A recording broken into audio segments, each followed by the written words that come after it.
7. Indahnya ketetapan Allah. Fase C. Kelas 6. Semester 2. Capaian pembelajaran. Capaian pembelajaran pada fase C elemen akidah adalah sebagai berikut. Memahami beberapa Asmaul Husna, iman kepada hari akhir, qodhok dan hadar. Tujuan pembelajaran. Setelah mempelajari materi ini, kalian diharapkan mampu 1. Menjelaskan arti iman kepada qodhok dan qodar. 2. Menjelaskan jenis qodhok dan qodar dengan contohnya. 3. Menjelaskan hikmah iman kepada qodhok dan qodar. 4. Membuat paparan tentang iman kepada qodhok dan qodar. 5. Menumbuhkan sikap rendah hati, sabar, dan optimis sebagai bentuk keyakinan terhadap qodhok dan qodar. C. Sikap terhadap takdir Allah Subhanahu wa Ta'ala. Sikap terhadap takdir Allah Subhanahu wa Ta'ala. Bagaimana sikap kalian terhadap keyakinan kepada qada dan qadar atau takdir Allah Subhanahu wa Ta'ala? Sikap yang harus kita tunjukkan sebagai bentuk keyakinan kepada takdir Allah Subhanahu wa Ta'ala adalah sebagai berikut. Ikhtiar. Ikhtiar berarti berusaha dengan sungguh-sungguh. Ikhtiar merupakan perwujudan dari keyakinan bahwa takdir Allah Subhanahu wa Ta'ala tergantung kepada usaha yang dilakukan makhluknya. Allah Subhanahu wa Ta'ala memberikan kebebasan kepada makhluknya berusaha sesuai dengan kemampuan guna memenuhi segala kebutuhan atau mencapai cita-cita.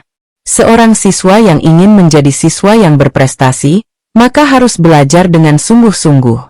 Seorang yang ingin menggapai kesuksesan dengan kekayaan, maka harus bekerja keras. Begitu pula jika seseorang menderita suatu penyakit, maka harus berobat ke dokter agar mendapatkan kesembuhan. Manusia harus berusaha untuk mendapatkan takdir yang terbaik. Segala ketetapan seperti kesehatan, kecerdasan, atau kesejahteraan akan diperoleh apabila seseorang tersebut mau bekerja keras, berusaha dengan sungguh-sungguh. DOA. Doa merupakan permohonan kepada Allah Subhanahu wa Ta'ala. Berdoa merupakan ibadah. Kita diperintahkan oleh Allah Subhanahu wa Ta'ala untuk selalu berdoa dan memohon kepadanya. Sebagaimana dalam Qis Al-Mumin atau Al-Ghaf 40 ayat 60. وَقَالَ رَبُّكُمُ ادْعُونِي أَسْتَجِبْ لَكُمْ إِنَّ الَّذِينَ يَسْتَكْبِرُونَ عَنْ عِبَادَتِي سَيَدْخُلُونَ جَهَنَّمَ دَاخِرِينَ. Artinya, dan Tuhanmu berfirman, berdoalah kepadaku, niscaya akan aku perkenankan bagimu. Sesungguhnya orang-orang yang sombong tidak mau menyembahku, berdoa kepadaku, akan masuk neraka jahanam dalam keadaan hina dina. Ayat tersebut menjelaskan perintah untuk berdoa. Allah Subhanahu wa Ta'ala berjanji akan memperkenankan, mengabulkan, doa seorang hamba.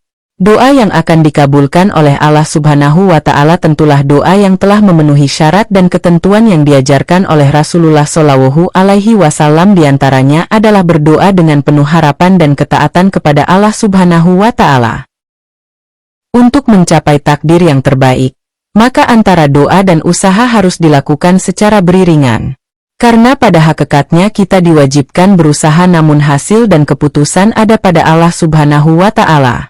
Berusaha tanpa diiringi dengan berdoa termasuk perbuatan sombong, dan berdoa tanpa diiringi dengan usaha termasuk perbuatan yang sia-sia.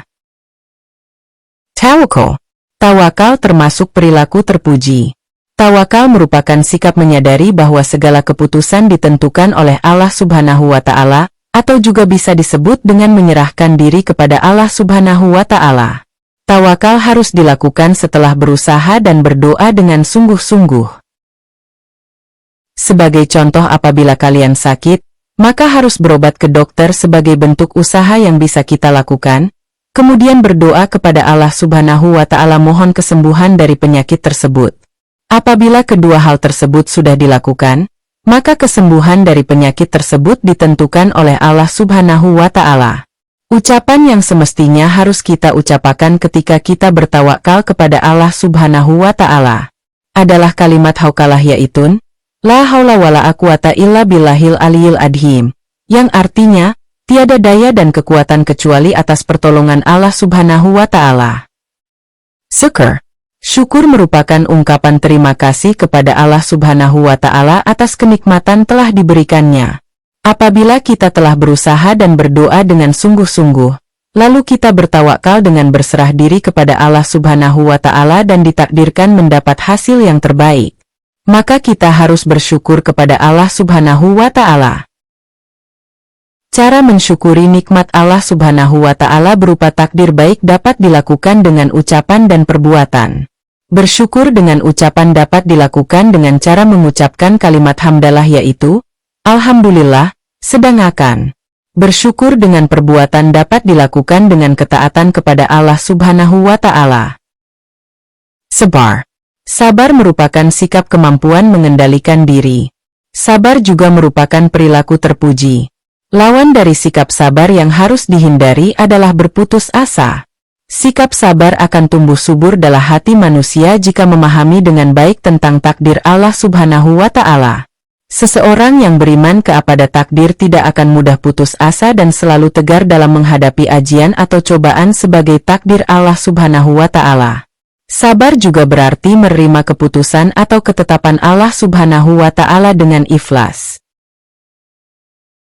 Aktivitasku 1. Tulislah contoh perbuatan yang sesuai dengan kelima tahapan tersebut berdasarkan pengalamanmu. 2. Tentukan contoh yang tepat untuk kelima tahapan tersebut. 3. Diskusikan contoh-contoh tersebut bersama temanmu.